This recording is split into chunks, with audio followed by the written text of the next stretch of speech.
morning, party people. We are here again. So today I think I'm gonna test out a new sourdough recipe that I developed. I don't know how it's gonna turn out because this is the first time I'm actually testing it. I'm calling it a milk butter sourdough. So we're gonna try it out. First things first, I've got my big bowl here. To that I'm gonna add, what do I have down? 400 grams of whole milk warm and then another 100 grams of water. Now you'll notice that when people typically make sourdough bread, they wait to add the levain until after like the autolyse is done. At half measured, we're gonna skip some of that because I frankly just can't be bothered. So here's the milk and the water. I'm also going to add to that 2 large eggs.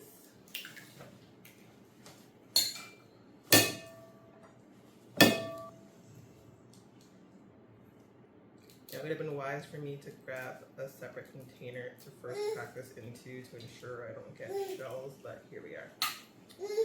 Alright. And then I'm also going to add some agave. You could do honey, whatever you have on hand. I've got a baby who could potentially be eating this, so I'm not going to add any honey. But what I am going to do is do about 80 grams of agave. I guess measuring cups when you got a scale handy. Almost there. There we go. 80 on the money. All right. Okay. And now I'm going to add about 30 grams of salt. Oh, come on. I took this off of the scale. And we're back. Okay. So let's do 30 grams of salt. And it looks like a ton of salt. It does. That's because it kind of is. 30, 29. Freaking A, man. I got a little like Aleppo flakes floating in here because last night I made this Turkish recipe and I used this measuring spoon to measure out Aleppo pepper. So that is okay. That's fine. Alright, and now I'm just gonna whisk this all together. So we got our milk, water, eggs, sugar in the form of agave, and salt. Now that that's done, I'm going to grab my sourdough starter, which, if you can see in the background, is ready to go. Okay. Now what I like to do is do the float test. So how I know that my sourdough starter is nice and alive and ready is if it floats. So...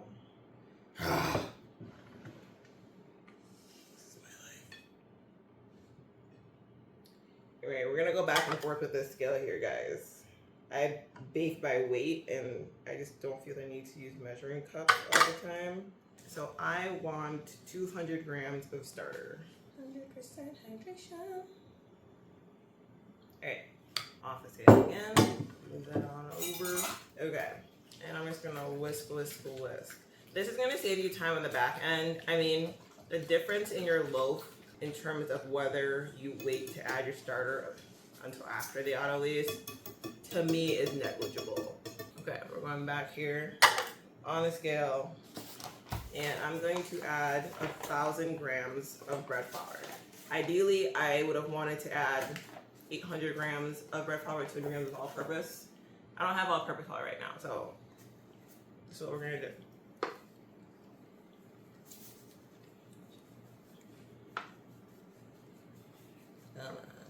Almost there. In case you're wondering, I do use the King Arthur unbleached bread flour because I think it's consistent and frankly this tastes better. And I do like to initially start mixing with a spatula and then I will transition to my hands. Okay, this looks really dry, but I promise after you let it sit, it'll come together. And depending on your elevation, humidity in your area, you might find that you have to add more water. It's up to you, just bake by feel. I'm not gonna add any more water right now. I have an inkling that I'm gonna want to just because I did use 100% bread flour. The all-purpose flour would have made it a little bit more delicate. So I'm probably gonna add another like 50 to 100 grams of water after this autolyse. So much dough on my hands. So that's what that looks like. We'll be back and we're gonna let it sit. Okay, so after we've added everything together, we want this to kind of melt together, get nice and cozy. So I'm gonna cover this with a damp cloth. Saran wrap works fine too. And then put this in area undisturbed for about 45 minutes to an hour. And we'll be back to check and add some butter.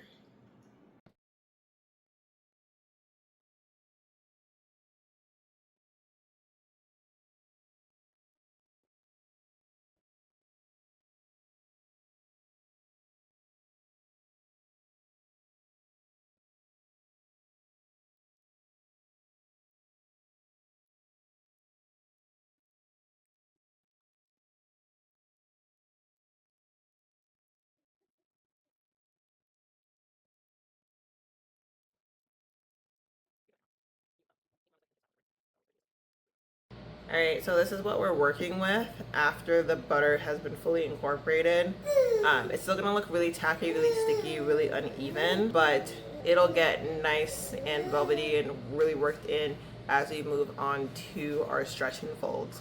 So here we are, let this sit for another 45 minutes and we'll be back to start the stretch and folds.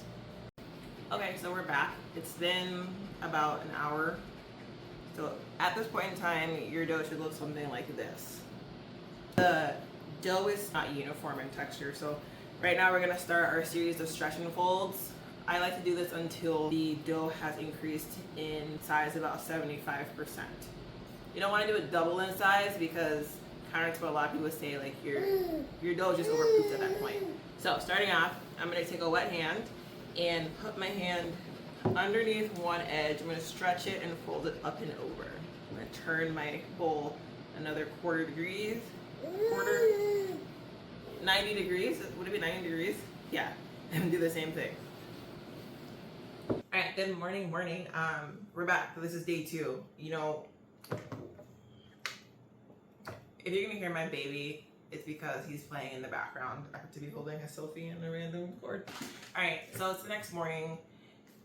When I planned out this recipe, I've never made it before. This is just all coming out of my head. I didn't anticipate it being so steppy. This is gonna take like a full 48 hours. So this is like nice sourdough that you wanna like give to people you love and care about. So let's just dive in.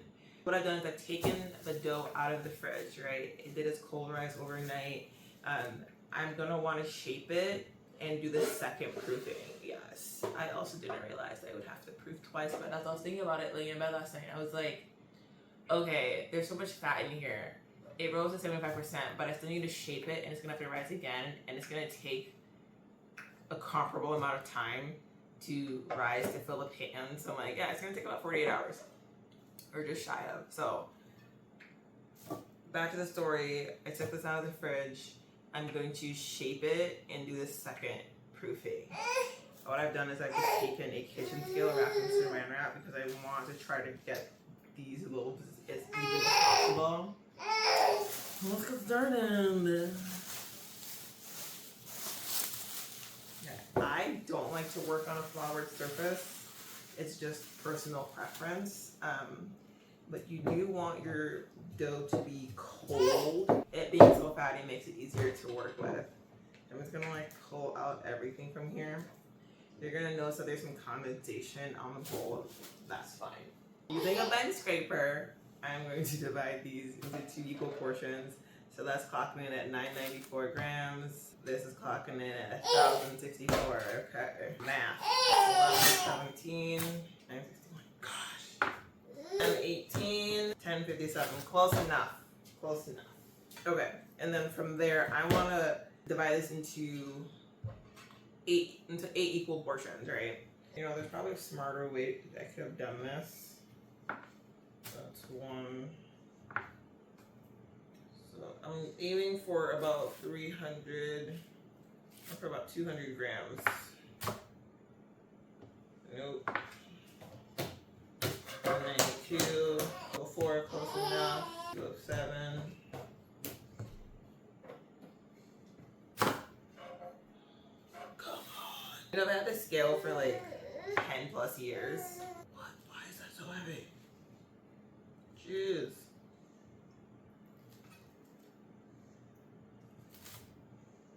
Okay.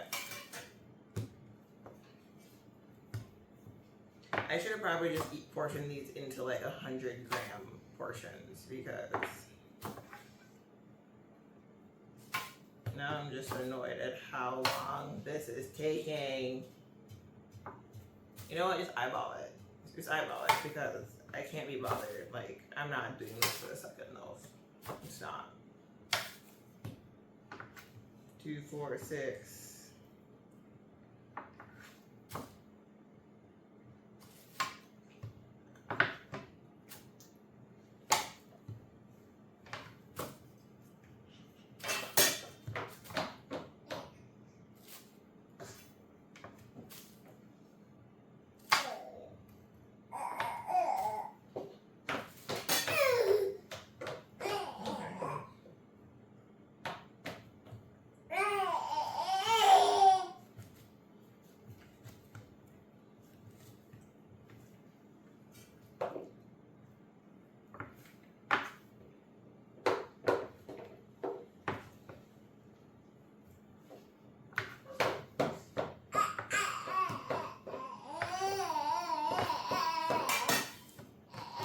So we've got our 8 equal portions.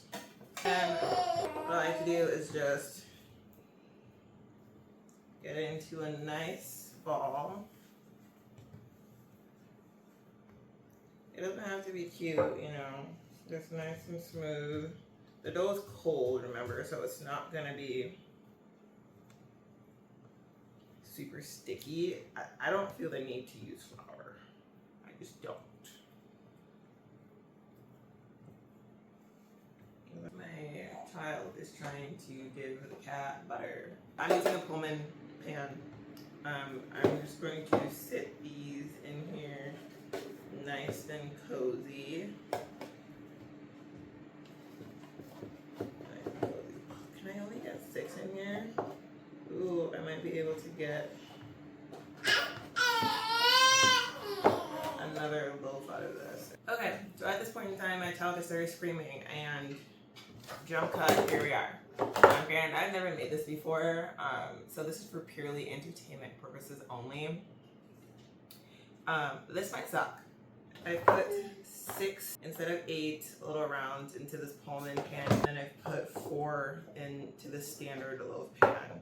So we're gonna let these sit and rise in a warm environment. Probably gonna take all freaking day, being perfectly honest. I'm going to put it into a warm oven to try to speed it up, but I would love for this to be done by dinner time. Fingers crossed. Keeping. Alright, moment of truth.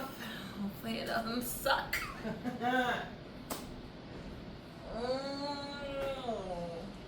It's so short, I can't see. My glasses are fogged. Oh, she's so short. I don't think I'll have to wait long to pull these Pullman lids back since I don't feel any give. So this is what we're looking like. Don't mind my busted mittens, they're just well used. Okay. Nope, no give whatsoever. She didn't rise very much at all. Stayed pretty low. That's fine. Okay, well, yeah. I do kind of want to get into. I do kind of want to depan this one and see. Oh yeah, that she's not cute. It's very short. I'm gonna bet that it's very dense on the inside. Well, since she's a fail anyway, might as well eat it while it's hot, alright?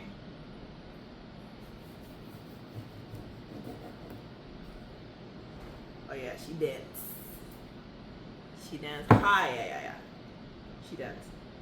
She smells very soury, very sourdoughy. I mean, it's buttery.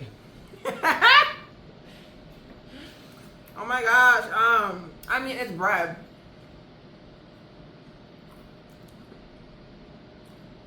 I wouldn't order at a restaurant, but if it was in a bread bowl, I'd eat it.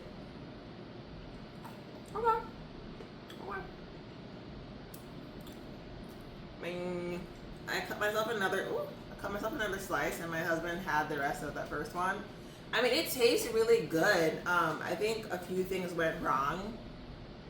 Pretty sure that my sourdough starter was in the fridge for like 3 weeks, having had fed it 0 times, and then I proceeded to pull it out of the fridge, feed it twice.